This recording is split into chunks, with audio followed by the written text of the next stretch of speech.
Hello everyone, I hope you all are doing really well, and in today's video we'll be discussing about how you can prepare for an assistant professor interview.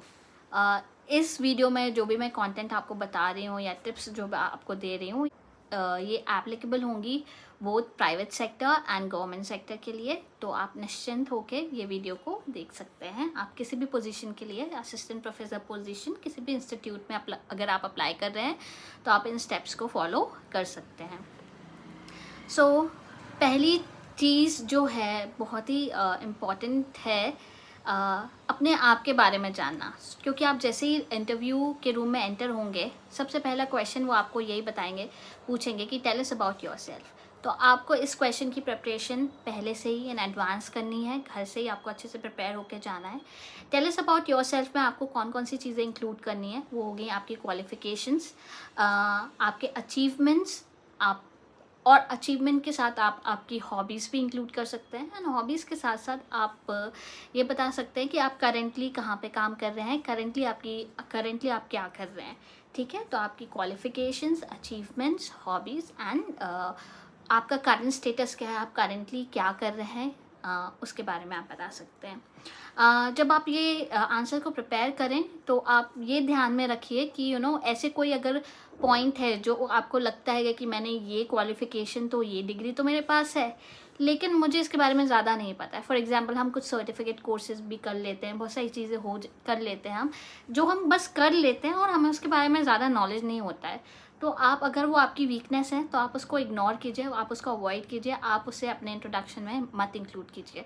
Because अगर आप include करेंगे तो वो एक highlight part हो जाएगा। Tell us about yourself में आप जो भी बताएंगे it will be highlight of your interview. तो अगर आपकी कोई वीकनेस है तो try not to include that in tell us about yourself. अगर आपकी कोई स्ट्रेंथ है तो उस पर ज़्यादा फोकस कीजिए and this is how you will prepare your this question which is tell us about yourself. Next जो होगा, जैसे ही आपने आपकी क्वालिफ़िकेशन बताई हैं, आप जिस पोजीशन के लिए अप्लाई कर रहे हो, जिस फील्ड में जिस सब्जेक्ट के लिए आप असिस्टेंट प्रोफेसर के लिए अप्लाई कर रहे हो, तो आपका उसका एक स्पेशलाइजेशन होगा। For example I have done masters in finance, तो फाइनेंस इज़ माय स्पेशलाइजेशन। या फिर you have done PhD in marketing, तो मार्केटिंग इज़ योर स्पेशलाइजेशन। जो आपके स्पेशलाइजेशन है उनके बारे में आपको थॉरो नॉलेज, डीप नॉलेज होना ज़रूरी है। ठीक है, फॉर एग्जांपल अगर फाइनेंस किसी का स्पेशलाइजेशन है तो वो बहुत ही बेसिक क्वेश्चन जैसे व्हाट इज़ फाइनेंस से लेके बहुत ही ट्रिकी क्वेश्चन जैसे कि what is difference between NPV and IRR method and which one is better and why, तो ऐसे ट्रिकी क्वेश्चंस भी पूछ सकते हैं। तो आपको आपके स्पेशलाइजेशन के बारे में तो थॉरो नॉलेज होना बहुत ज़रूरी है। साथ ही साथ आपके जो एलीट सब्जेक्ट हैं उनके बारे में भी रीड करके जाइए। ऐसा नहीं कि सिर्फ स्पेशलाइजेशन के बारे में ही पढ़ के जाना है, बाकी सारी चीज़ें आप छोड़ रहे हैं, ऐसा नहीं है। बिकॉज अगर फॉर एग्जांपल अगर आप कॉमर्स के असिस्टेंट प्रोफेसर के लिए अप्लाई करें तो हो सकता है आपको कुछ और सब्जेक्ट्स भी पढ़ाने पड़े, है ना, टीच करने पड़े। बिकॉज आप जब कॉलेज में एंटर होते हो तो आपके स्पेशलाइजेशन के साथ साथ आप कुछ और सब्जेक्ट्स भी पढ़ा रहे होते हो, तो बाकी सब्जेक्ट्स के बारे में भी बेसिक नॉलेज होना ज़रूरी है। अगर आपने पीएचडी की है, अगर आप पीएचडी क्वालिफाइड हैं या फिर पीएचडी कर रहे हैं, राइट, तो आपको आपके पीएचडी के कंटेंट के बारे में पता होना चाहिए कि आपकी पीएचडी किस बारे में है, क्या रिसर्च गैप है, आप कौन सी मेथड यूज़ कर रहे हैं या यूज़ की है आपने पीएचडी में, आपकी फाइंडिंग्स क्या हैं या आपकी फाइंडिंग्स क्यों रेलेवेंट हैं, आपने मतलब आपकी एक जो रिसर्च है वो क्यों रेलेवेंट है। तो आपको इसके बारे में आपको थॉरो प्रिपरेशन होनी चाहिए। ये सारी चीज़ आप इन एडवांस आप प्रिपेयर कर सकते हैं because this question will definitely come up. देखिए, आपने एंट्रेंस एग्ज़ाम अगर दिया है तो उसमें आपने रिसर्च मेथडोलॉजी, नेट, जेआरएफ में जब आप यूजीसी नेट के भी एग्ज़ाम देते तो उसमें भी रिसर्च मेथडोलॉजी आती है।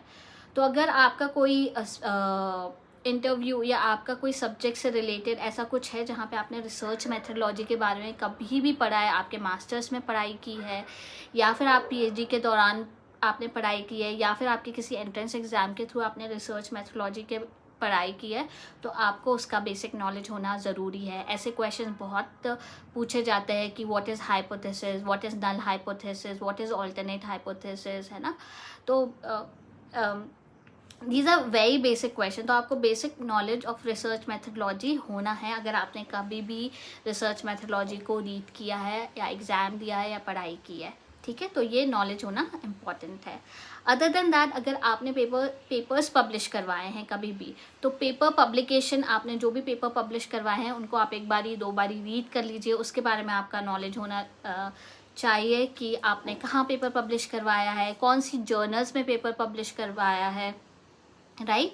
एंड कौन सी जर्नल्स के साथ साथ आपके पेपर्स की क्या फाइंडिंग्स रही हैं, किस टॉपिक पे पेपर किया है, कौन सी मेथड्स पे आपने ज़्यादा फोकस किया है। ये सारी चीज़ों पे आपको मेन फोकस करके आपकी जो पब्लिकेशंस हैं उनको एक बारी दो बारी रीड कर लीजिए।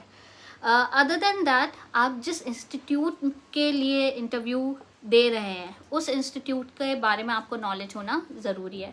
तो आप उसका बैकग्राउंड नॉलेज उनकी वेबसाइट पे जाके उनके विजन मिशन स्टेटमेंट्स को आप पढ़ाई कीजिए, रीड कीजिए विजन मिशन स्टेटमेंट को, और आप एक ऐसा आंसर प्रिपेयर कीजिए कि how you are the best fit for the institute, how you will be an asset to the institute in the long run।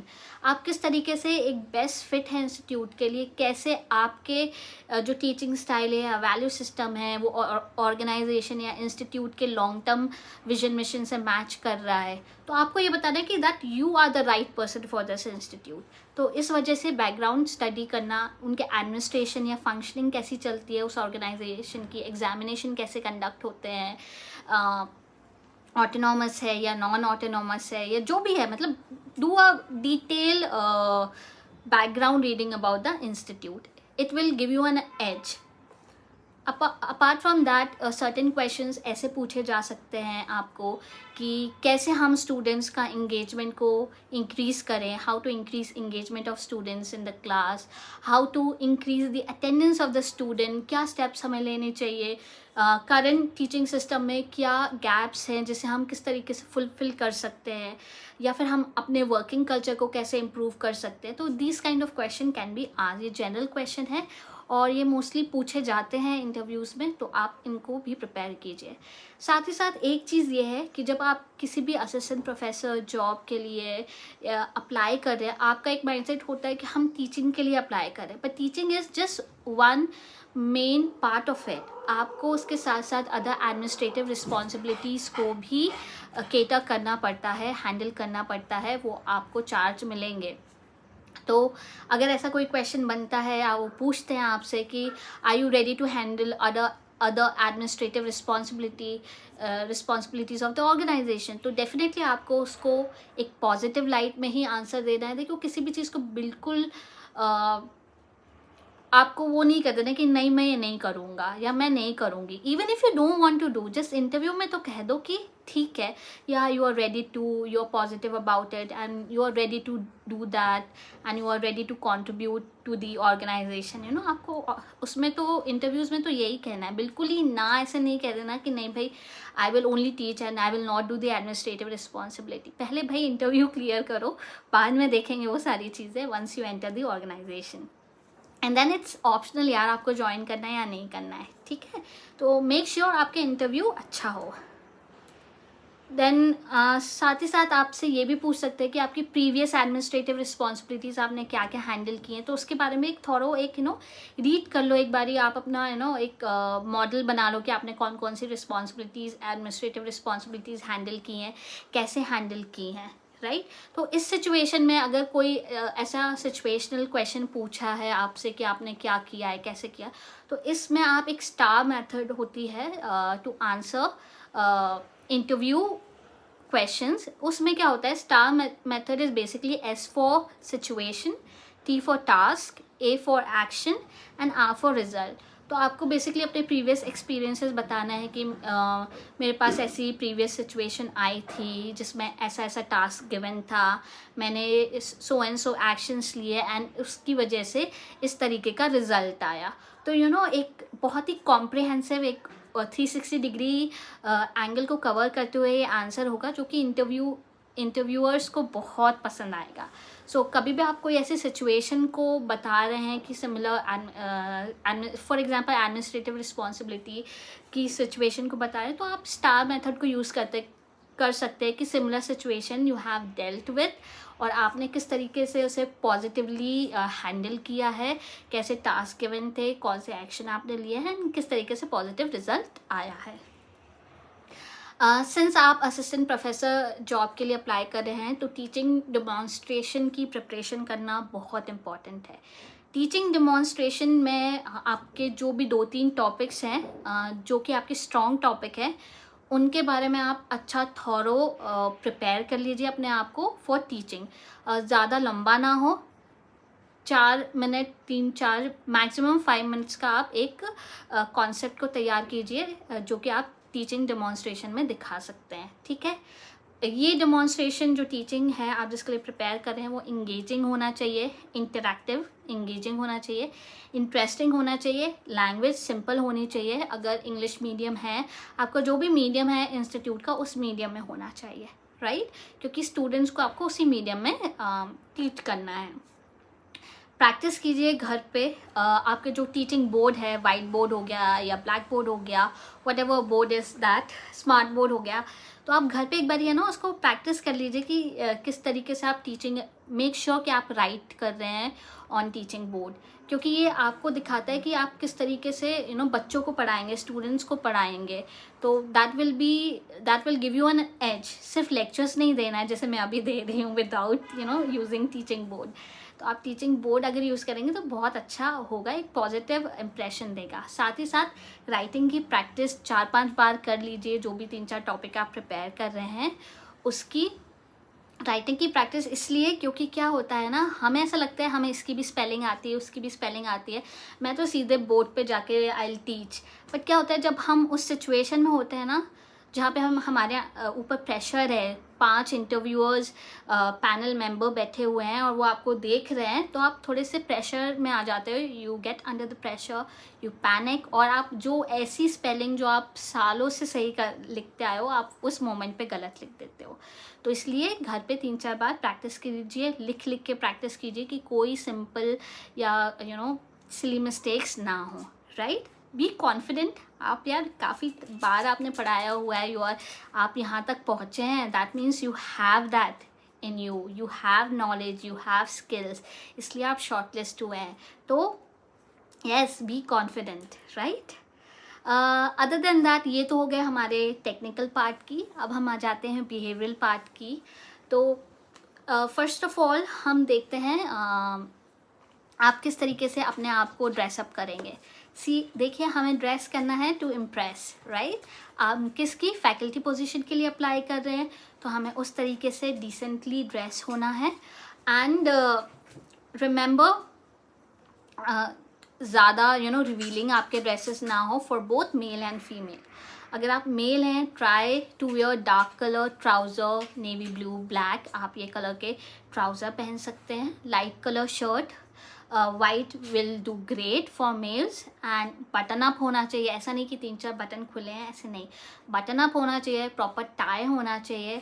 Weather के अकॉर्डिंगली आप ब्लेजर भी पहन सकते हैं। फॉर फीमेल, अगर आप इंडिया में इंटरव्यू दे रहे हैं तो आप इंडियन फॉर्मल्स पहन सकते हैं जो कि है sari and salwar suit. Remember, light colour होने चाहिए, try wearing beige colour, bold colour जैसे ऑरेंज, येलो या फिर रेड कलर, इनको अवॉइड कीजिए। डार्क लिपस्टिक मत लगाइए, न्यूड लिपस्टिक्स लगाइए, राइट, न्यूट्रल कलर लिपस्टिक्स लगाइए। हैवी मेकअप भी नहीं होना चाहिए, very neutral and subtle makeup होना चाहिए for females. So try to do that. जो आप शूज़ पहने, मेक श्योर आपके शूज़ पॉलिश्ड हो, डार्क कलर के हो, एंड टो उनका क्लोज है ना, क्लोज टो शूज़ आते हैं ना जिन पे आपकी उंगलियां नहीं दिखती हैं पैरों की, वैसे शूज़ पहनिए। मेल्स तो यूजली वैसे शूज़ ही पहने, don't wear slippers and all यार, अच्छा नहीं लगता है बिल्कुल भी, ठीक है। तो क्लोज टू टो शूज़ पहनिए, पॉलिश्ड होने चाहिए, डार्क कलर के होने चाहिए। फॉर मेल, आप try to wear dark colour socks with it, ऐसा ना हो आपने ब्लैक कलर का ट्राउज़र पहना है, ब्लैक कलर का शूज़ पहना और वाइट कलर का या ग्रे कलर का या पिंक कलर का आपने सॉक्स पहन लिया, बहुत बुरा लगेगा वो। एंड इट विल हाईलाइट, वो क्वेश्चन भी पूछ सकते हैं आपको कि आपने पिंक कलर क्यों चूज़ किया है। सी दे आर इंटरव्यू, कुछ भी कर सकते हैं। तो ट्राई वेयर ब्लैक कलर का socks with that, and kindly check institution guidelines. जिस भी इंस्टीट्यूट का आप इंटरव्यू दे रहे हैं उसकी गाइडलाइंस को ज़रूर चेक कीजिए कि वहाँ पे ड्रेस कोड क्या है इंटरव्यू का। जो भी ड्रेस कोड है आपको अकॉर्डिंगली ही ड्रेसअप होना चाहिए। Pay attention to your grooming. आपके हेयर नीटली स्टाइल होने चाहिए। For man also properly trimmed होने चाहिए। If you have a beard and moustache, वो भी प्रॉपरली ट्रिम्ड होनी चाहिए। अगर आप क्लीन शेव रखते हैं तो प्रॉपरली क्लीन शेव होना चाहिए, ठीक है ना। For female also try to neatly style. अगर आपके लॉन्ग हेयर है तो ट्राई टू मेक अ बन और अ पोनी टेल, जैसे कि आपका फेस स्टैंड आउट करे, right. Don't open your hair, अच्छा नहीं लगता है वो। एंड अगर आप नेल्स आपके ट्रिम्ड होने चाहिए for both man and women. अगर वुमेन आप कोई नेल पॉलिश लगा रहे हो तो try to use neutral colour nail polish. And your dress should be properly iron, उसमें कोई स्टेन्स नहीं होने चाहिए। और साथ ही साथ कभी कभी होता है ना कपड़ों में धागे निकल जाते हैं, लूज थ्रेड्स, तो ये सारी चीज़ें आप पहले ही एक बार ही चेक कर लीजिए कि ऐसा ना हो आपने साड़ी पहनी, साड़ी का यहाँ पे लूज थ्रेड निकल रहा है या शर्ट में लूज थ्रेड निकल रहा है, तो ये सारी चीज़ें आप पहले से चेक कर लीजिए, ठीक है। अगर आप परफ्यूम्स एंड फ्रेगनेंस यूज़ करते हैं तो make sure that you use light fragrance, है ना, बहुत हल्का मॉडरेट फ्रेगनेंस यूज़ करना है। क्योंकि कुछ लोग क्या होते हैं, वो होते हैं एलर्जिक होते हैं to like loud fragrances, strong fragrances. तो उसमें क्या होता है कि अगर ऐसा कोई इंटरव्यूअर है जिससे ज़्यादा फ्रेगनेंसेस, स्ट्रॉन्ग फ्रेगनेंसेस नहीं पसंद है, तो वो ये आपके लिए गलत इंप्रेशन पड़ सकता है। तो ईदर यू यूज़ अगर आप फ्रेगनेंस यूज़ कर रहे हो तो बहुत लाइट टोन फ्रेगनेंस यूज़ कीजिए, और या फिर आप मत कीजिए यार, इट्स ओके, ठीक है। आपकी ड्रेस अप्रोप्रिएट एंड कंफर्टेबल होनी चाहिए, क्योंकि यू नेवर नो कितने लंबे समय तक के लिए आपको इंटरव्यू के लिए बैठना है, कितना सुबह से लेकर शाम हो रही है। तो मेक श्योर आपके शूज़ भी कंफर्टेबल हों, ड्रेस भी कंफर्टेबल हो। अदर देन दैट, अगर आपको कोई क्वेश्चन वो पूछते हैं आपसे, अगर आपको क्वेश्चन नहीं आता है, सो don't try to dodge the situation. Just accept that you don't know the answer or that you are not able to recollect the answer at that moment. Because interviewers, वो आप जैसे हज़ारों लोगों का इंटरव्यू ले चुके हैं, वो बहुत स्मार्ट होते हैं, so don't try to act smart with them. Honesty is the best policy here. ठीक है। आपका बॉडी लैंग्वेज काम होना चाहिए, कंपोज होना चाहिए। फिजिट ऐसे आप हाथ हिल रहे हैं या fidgeting behaviour, fidgeting is like कपाना, ये सब मत करना है ना, ऐसे ऐसे ऐसे हो रहे हो, ऐसा मत करना है, ठीक है। सिट स्ट्रेट, स्लाउच नहीं करना है। स्लाउच इज लाइक शोल्डर ऐसे नहीं करना है, सिट स्ट्रेट, स्लाउच नहीं करना है। एंड थोड़ा सा आप आगे लीन फॉरवर्ड होइए, बिकॉज हल्का सा जो आप लीन फॉरवर्ड होंगे वो आपको बताएगा, इंटरव्यूअर्स को बताएगा कि जो हमारा इंटरव्यूई है, जिसका हम इंटरव्यू ले रहे हैं, वो इंटरेस्टेड है इंटरव्यू देने में, ठीक है। सारे इंटरव्यूअर्स के साथ एक पैनल होगा, सारे पैनल मेंबर्स के साथ आप इंटरैक्ट कीजिए, सबको इक्वल अटेंशन दीजिए, आई कांटेक्ट मेंटेन कीजिए, लेकिन इस तरह का भी नहीं कि उनको लगे कि आप उन्हें घूर रहे हैं। डोंट स्टेयर, ठीक है। थोड़ा थोड़ा आई कांटेक्ट मेंटेन कीजिए, सारे इंटरव्यूअर्स को, पैनल को आप अटेंशन दीजिए, right. You can use your hands to demonstrate, जैसे मैं अभी आपको बताते टाइम हैंड्स को डिमॉन्स्ट्रेशन के लिए यूज़ कर रही हो। ये जब आप ऐसा यूज़ करते हो तो ये आपके कन्विक्शन को बताता है, आपके आंसर्स के कन्विक्शन को बता रहे हैं कि आप कितने ऑनेस्टी से आंसर दे रहे हैं। तो you can use hand like that, but ऐसा नहीं बिल्कुल ऊपर ऊपर, हल्का सा लाइट, बिल्कुल light, okay. It shouldn't be like this कि इधर भी ऐसे ऐसे से शो करो, shouldn't be like that. Occasionally अगर वो आपसे कोई क्वेश्चन पूछ रहे हैं या आपको उनकी किसी स्टेटमेंट पे सहमति देनी है, तो आप हल्का हल्का ओकेजनली नॉट कर सकते हैं, वो एक अच्छा इंप्रेशन देता है। बहुत ज़्यादा नॉट नहीं करना है, राइट। एक चीज़ मैं और आपको बताना भूल गई कि जैसे आप एंटर करेंगे, बाहर जो भी आपको बोलेंगे कि आप एंटर कर सकते हैं, तो आप जैसे ही गेट को ओपन करें, फर्स्ट आस्क देम कि आप अंदर आ सकते हैं या नहीं। इंग्लिश में हम that can you come in, and Hindi में आप बोल सकते हैं कि क्या आप अंदर आ सकते, जो भी आपकी लैंग्वेज है।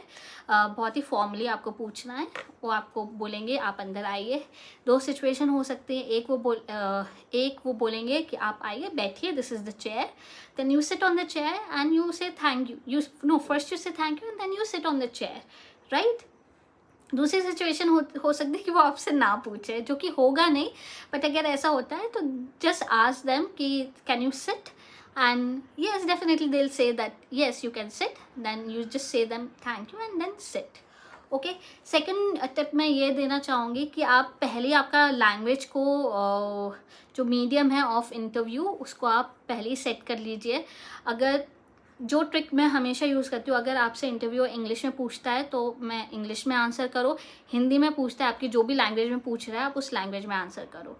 या फिर आप सेट कर लो कि पहले ही कि आप कौन सी लैंग्वेज में इंटरव्यू लेना चाहते हैं, पहले ही पूछ लो. मतलब जैसे वो आपको पहला क्वेश्चन पूछे कि tell us about yourself, उसी क्वेश्चन में आप पूछ लो कि whether you want it in English और हिंदी. मोस्टली वो आपको बोल देंगे जिसमें भी आप कंफर्टेबल हो आप उसमें बोलिए, तो कोई इशू नहीं होगा उसमें. अगर आप सिर्फ आपको एक स्पेसिफिक लैंग्वेज आती है तो फिर आप उसी पे फोकस कीजिए, राइट. अगर आपको 2 लैंग्वेज आती हैं, स्पेशली इंग्लिश और आपकी जो भी इंस्टीट्यूट की लैंग्वेज है, तो आप उसमें से एक क्वेश्चन पूछ सकते हैं. मोस्टली क्या होता है, जिस इंस्टीट्यूट में जिस लैंग्वेज में टीचिंग होती है उसका जो मीडियम होता है उसी में इंटरव्यू होता है. एंड जैसे इस तरीके से आपका इंटरव्यू पूरा ख़त्म हो जाएगा. एंड जैसे इंटरव्यू ख़त्म होता है तो आप जब व्हेन यू स्टैंड अप, आप चाहे तो इंटरव्यू पैनल के साथ हैंडशेक कर सकते हैं. अब हैंडशेक आप तभी कीजिए when you are very confident. एक फर्म हैंडशेक होना चाहिए, शुडंट बी लाइक इन ऐसे लूज हैंडशेक. लूज हैंडशेक आपके कॉन्फिडेंस का बताता है कि that you lack somewhere, you lack it somewhere. Okay, और जो फर्म हैंडशेक बताता है that your interview went well and you're happy and you're confident, and interviewers will also be very confident. And one more thing, अगर आपकी PhD है completed या MPhil completed है तो आपकी थीसिस ज़रूर ले जाइए, ठीक है. I miss this point because मेरा एक इंटरव्यू था उसमें मैं अपनी थीसिस लेके नहीं गई थी. And later on I realize कि यार थीसिस ले जाना बहुत इंपॉर्टेंट है अगर आपकी कंप्लीटेड है. सो this is it, and I hope मैंने छोटे से बड़े सारे टॉपिक यहाँ पे कवर कर लिए हैं. एंड बाकी आप यहाँ तक आए हैं, दैट मीन्स आपका माइंडसेट है टू प्रिपेयर, आपके अंदर वो विल है to prepare. And I know that you all are going to do really well in your upcoming interview. So this is for now. And अगर आपको मेरी वीडियो पसंद आया है तो लाइक कीजिए, शेयर कीजिए एंड सब्सक्राइब कीजिए. Thank you so much. नमस्ते.